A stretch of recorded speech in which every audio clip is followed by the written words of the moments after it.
Et si l'un des systèmes les plus puissants de l'histoire était aussi l'un des plus imparfaits? Le capitalisme a permis des avancées extraordinaires. Il a contribué à créer des richesses immenses, des innovations révolutionnaires. Et pourtant, derrière ces succès se cachent aussi des problèmes dont on parle beaucoup moins. Pourquoi les riches deviennent-ils parfois toujours plus riches? Pourquoi consommons-nous autant sans forcément être plus heureux? Et pourquoi certaines crises économiques semblent-elles se répéter encore et encore? Ce sont toutes ces questions que je me suis posées et je vais tenter d'y répondre dans cette vidéo, où nous allons voir les défauts du capitalisme. Et on passe tout de suite au premier défaut du capitalisme, il peut concentrer la richesse entre les mains d'une minorité. Et oui, l'un des reproches les plus fréquents adressés au capitalisme est qu'il tend à favoriser l'accumulation. Lorsqu'une personne possède déjà des actifs, comme des entreprises, des biens immobiliers ou des actions, elle peut générer davantage de revenus sans nécessairement travailler plus.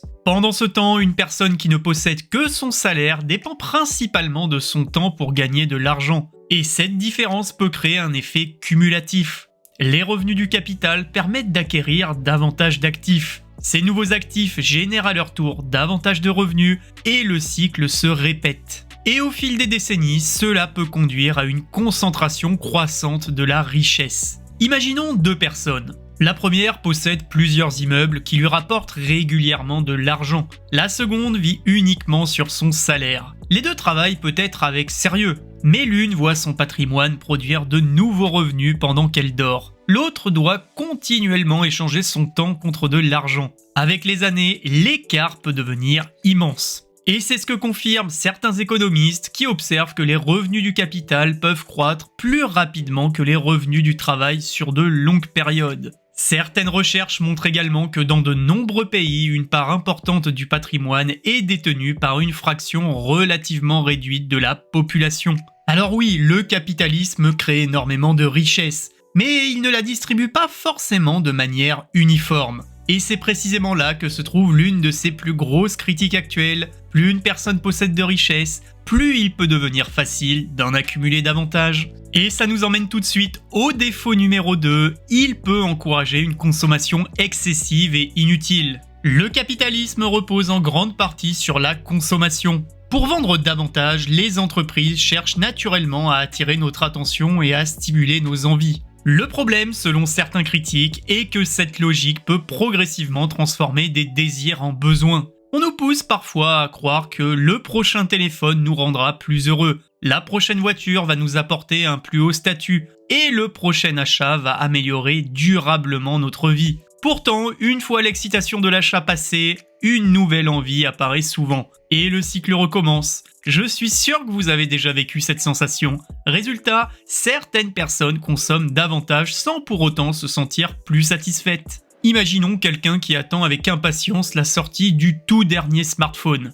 Le jour où il l'achète, il est enthousiaste. Quelques semaines plus tard, l'appareil est devenu normal. Puis un modèle encore plus récent est annoncé quelques mois après, et l'envie recommence. Certaines recherches en psychologie parlent d'adaptation hédonique, c'est-à-dire que les individus s'habituent rapidement aux nouvelles possessions matérielles. Certaines études montrent également que l'augmentation de la consommation n'entraîne pas toujours une augmentation durable du bien-être. Alors oui, le capitalisme est extrêmement efficace pour produire des biens, mais certains lui reprochent aussi d'être extrêmement efficace pour produire des envies. Et lorsque le bonheur est constamment associé à la prochaine acquisition, il devient parfois difficile de se sentir pleinement satisfait de ce que l'on possède déjà. Voyons maintenant le défaut numéro 3. Il transforme parfois tout en marchandises, même ce qui ne devrait peut-être pas l'être. L'une des critiques les plus profondes du capitalisme concerne son expansion dans des domaines qui dépassent le simple commerce. Et oui, lorsqu'un système fonctionne principalement à travers l'achat et la vente,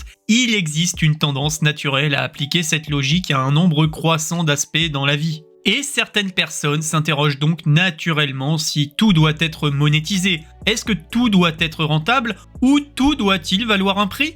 Que ce soit l'éducation, la santé, l'attention ou les données personnelles, voire même l'art, ou même le temps libre peuvent parfois être abordés sous un angle essentiellement économique. Pour les critiques du système, cette logique risque de réduire certaines réalités humaines à leur seule valeur marchande. Imaginons une personne qui mesure chaque activité uniquement en fonction de ce qu'elle rapporte financièrement. comme par exemple lire un livre, passer du temps avec sa famille, aider un proche ou faire du bénévolat. Alors toutes ces activités peuvent avoir une immense valeur, sans générer le moindre euro, et pourtant dans une logique purement marchande, elles peuvent sembler beaucoup moins importantes. Des philosophes, sociologues et économistes ont souligné que l'extension des mécanismes de marché à certains domaines de la vie peut modifier les comportements et les valeurs associées à ces activités. Les débats portent notamment sur les limites souhaitables entre ce qui relève du marché et ce qui devrait rester en dehors de la logique marchande. Alors oui, le capitalisme est particulièrement efficace pour attribuer un prix aux choses, mais un prix et une valeur ne sont pas toujours la même chose. Et pour ces critiques, l'un des dangers du système apparaît lorsque l'on commence à croire que tout ce qui compte peut être acheté ou vendu. Et ça nous emmène tout de suite au défaut numéro 4, il pousse souvent à privilégier le court terme au détriment du long terme. Et oui, dans un système capitaliste, les résultats immédiats sont souvent fortement récompensés. Les entreprises cherchent à augmenter leurs bénéfices, satisfaire leurs actionnaires, atteindre leurs objectifs trimestriels ou même gagner rapidement des parts de marché. Le problème est que cette pression peut parfois encourager des décisions qui semblent bonnes aujourd'hui, mais qui créent des problèmes demain. Certaines entreprises peuvent être tentées de réduire leurs investissements à long terme, négliger certaines conséquences environnementales, sacrifier la qualité pour avoir un meilleur niveau de résultat, ou alors privilégier la rentabilité rapide plutôt que la durabilité. Bien sûr, toutes les entreprises ne fonctionnent pas ainsi, mais les critiques du capitalisme estiment que le système crée souvent une forte incitation à privilégier le présent. Imaginons une entreprise qui peut augmenter ses profits cette année en réduisant fortement l'entretien de ses équipements. Sur le papier, les résultats sont excellents, mais quelques années plus tard, les infrastructures vieillissent mal et les coûts explosent. Le gain à court terme a créé un problème à long terme. Et on peut aussi prendre l'exemple de l'environnement. Les économistes et les spécialistes de la gouvernance d'entreprise débattent depuis longtemps du phénomène de court-termisme, c'est-à-dire la tendance à privilégier les performances immédiates au détriment des objectifs à long terme. Certaines recherches suggèrent que cette pression peut influencer les stratégies d'investissement, d'innovation et de gestion des ressources. Alors oui, le capitalisme récompense souvent les résultats. Et c'est l'une de ses forces. Mais cette même logique peut parfois devenir une faiblesse lorsque le présent prend systématiquement le dessus sur l'avenir. Car ce qui est rentable aujourd'hui n'est pas toujours ce qui est bénéfique pour demain. Et ça nous emmène tout de suite au défaut numéro 5, il peut créer des monopoles qui réduisent la concurrence.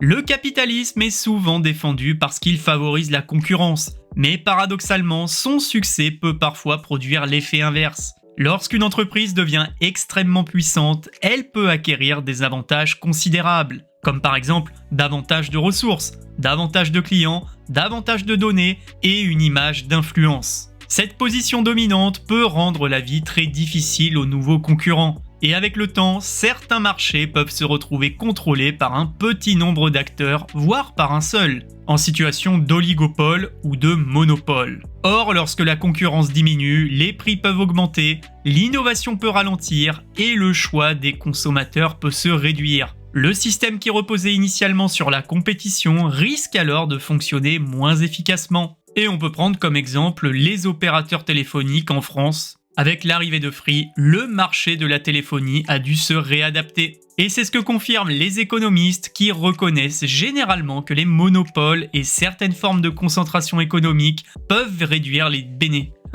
Et c'est ce que confirment les économistes qui reconnaissent généralement que les monopoles et certaines formes de concentration économique peuvent réduire les bénéfices de la concurrence. C'est pourquoi de nombreux pays disposent de lois sur la concurrence, destinées à limiter les abus de position dominante et à préserver un marché concurrentiel. Voyons maintenant le défaut numéro 6. Il laisse parfois de côté les personnes moins productives économiquement. Et oui, le capitalisme est particulièrement efficace pour récompenser la productivité, les compétences recherchées et la création de valeur économique. Mais cette logique peut aussi avoir une conséquence bien plus sombre. Certaines personnes ont plus de difficultés à participer pleinement au marché, comme par exemple les personnes âgées, les personnes en situation de handicap ou les personnes malades, voire même celles qui traversent des périodes difficiles. Or, leur valeur humaine ne dépend évidemment pas de leur capacité à générer des profits. Les critiques du capitalisme soulignent que le marché récompense ce qui est économiquement utile,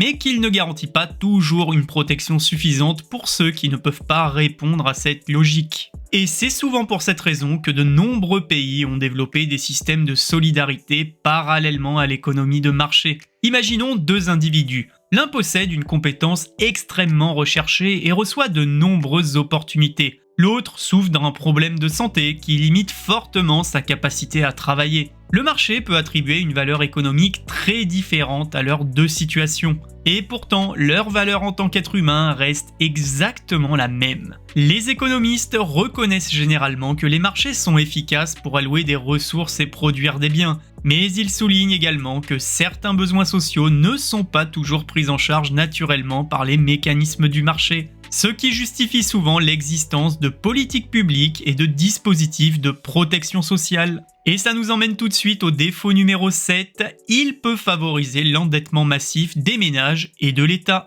Et oui, le crédit est l'un des moteurs du capitalisme moderne. Utilisé intelligemment, il peut permettre d'acheter son logement, de créer une entreprise, d'investir ou même de financer des projets utiles. Mais il possède aussi un côté bien plus dangereux. Parce qu'il permet d'obtenir aujourd'hui ce que l'on n'a pas encore le moyen de payer. Cette facilité peut donc encourager les ménages à consommer davantage, les entreprises à prendre plus de risques et les États à reporter certains problèmes financiers dans le futur. Pendant un temps, tout semble fonctionner, puis les dettes s'accumulent et lorsque les remboursements deviennent trop lourds, la situation peut rapidement se dégrader. Imaginons une personne qui finance progressivement sa voiture, son téléphone, ses vacances et ses meubles, uniquement grâce au crédit. Chaque mensualité paraît faible, prise séparément, mais additionnées, elles finissent par absorber une part importante du revenu. Ce qui semblait être une liberté devient progressivement une prison. Et c'est ce que confirment les économistes qui considèrent généralement que l'endettement peut être bénéfique lorsqu'il finance des investissements productifs. En revanche, un niveau excessif de dette est souvent associé à une plus grande vulnérabilité financière. Et cela vaut aussi bien pour les ménages que pour les entreprises ou l'État. Et il faut noter aussi que les grandes crises économiques ont fréquemment été précédées par des périodes d'endettement importants. Alors oui, le crédit peut accélérer la création de richesses, mais il peut aussi accélérer les problèmes. Et dans un système où emprunter est devenu extrêmement facile, l'une des grandes questions est de savoir où se situe la frontière entre l'opportunité et la dépendance. Voyons maintenant le défaut numéro 8. Il encourage parfois l'obsolescence plutôt que la durabilité. Dans un système capitaliste, les entreprises doivent continuer à vendre pour croître. Cette logique peut parfois créer une incitation surprenante. Concevoir des produits qui ne durent pas aussi longtemps qu'ils le devraient. Alors le but n'est pas forcément de les rendre inutilisables rapidement, mais plutôt de favoriser le renouvellement des nouvelles versions, des nouvelles fonctionnalités ou l'achat de nouveaux modèles. Résultat, certains objets sont remplacés alors qu'ils fonctionnent encore. D'autres deviennent difficiles à réparer ou à mettre à jour. Pour les critiques du capitalisme, cette logique peut entraîner un gaspillage important de ressources et encourager une consommation permanente. Prenons cet exemple que tout le monde connaît. Imaginons un téléphone qui fonctionne parfaitement. Pourtant, quelques années plus tard, certaines mises à jour cessent, les pièces deviennent plus difficiles à trouver et un nouveau modèle est partout dans les publicités. Progressivement, le remplacement semble plus simple que la réparation. Et cela même si l'appareil fonctionne encore. Les chercheurs distinguent souvent plusieurs formes d'obsolescence. L'obsolescence technique, logicielle, esthétique et psychologique. Les débats portent sur l'impact environnemental de ces pratiques ainsi que sur les incitations économiques qui favorisent le renouvellement fréquent de certains produits. Alors oui, le capitalisme est extrêmement efficace pour produire de nouveaux objets, mais ces critiques soulignent qu'il n'est pas toujours aussi efficace pour les faire durer. Car lorsqu'une économie dépend fortement de la consommation, la durabilité peut parfois entrer en conflit avec l'intérêt de vendre davantage. Et ça nous emmène tout de suite au défaut numéro 9, il tend à donner une influence disproportionnée à ceux qui possèdent déjà beaucoup d'argent. Dans une économie capitaliste, l'argent ne permet pas seulement d'acheter des biens, il permet aussi d'accéder à la connaissance, à davantage de réseaux, à des opportunités ou à l'influence. Une personne ou un organisme qui dispose de ressources considérables peut donc financer des campagnes publicitaires, des groupes de pression, des médias, voire même des experts. Les critiques du capitalisme estiment que cela peut créer un déséquilibre, car lorsque l'argent devient une source importante d'influence, ceux qui en possèdent beaucoup peuvent parfois avoir une voix bien plus forte que le reste de la population. Imaginons deux personnes qui souhaitent défendre une idée. La première dispose de moyens limités, la seconde possède des ressources considérables lui permettant de financer des campagnes de communication, des événements ou des experts. Et même si leurs idées ont la même valeur sur le fond, leur capacité à être entendue peut être très différente. Et c'est ce que confirment les chercheurs en économie politique qui observent depuis longtemps les liens entre richesse économique et influence sociale ou politique. De nombreuses études montrent que les ressources financières peuvent faciliter l'accès aux décideurs, aux réseaux d'influence et aux moyens de communication à grande échelle. Alors oui, le capitalisme distribue la richesse de manière inégale, mais certains critiques soulignent qu'il ne distribue pas seulement la richesse, il distribue aussi une partie du pouvoir qui l'accompagne. Et lorsque la richesse et l'influence se renforcent mutuellement, les écarts peuvent devenir bien plus importants qu'une simple différence de revenus. Et ça nous emmène tout de suite au défaut numéro 10, il peut créer l'illusion que la valeur d'une personne dépend de sa réussite financière. C'est un peu comme regarder un livre uniquement à travers le prix inscrit sur sa couverture. Plus le prix est élevé, plus on suppose qu'il a de la valeur. Pourtant, ce n'est pas le prix qui détermine la qualité du contenu. Avec les êtres humains, la confusion peut être encore plus dangereuse. Et oui, dans une société fortement influencée par l'argent, il devient parfois facile de mesurer les individus à travers leur réussite matérielle. On peut admirer leurs revenus, leur voiture, leur maison, leur patrimoine ou même leur statut social.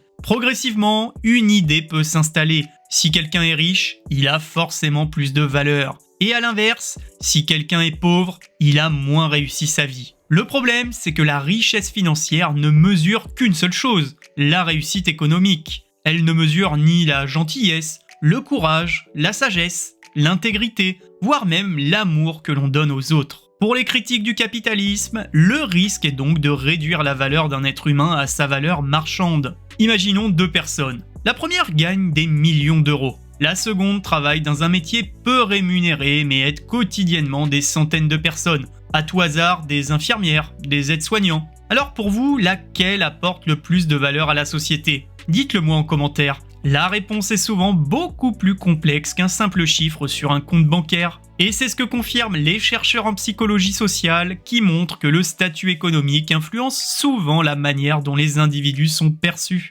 Certains travaux sur le bien-être indiquent également que la réussite financière n'est qu'un des nombreux facteurs qui contribuent à une vie épanouie. Le capitalisme est donc très efficace pour attribuer une valeur économique aux choses, mais la valeur d'une personne dépasse largement sa valeur économique. Et peut-être que son défaut le plus subtil est celui-ci, nous faire parfois oublier que les êtres humains valent infiniment plus que ce qu'ils gagnent.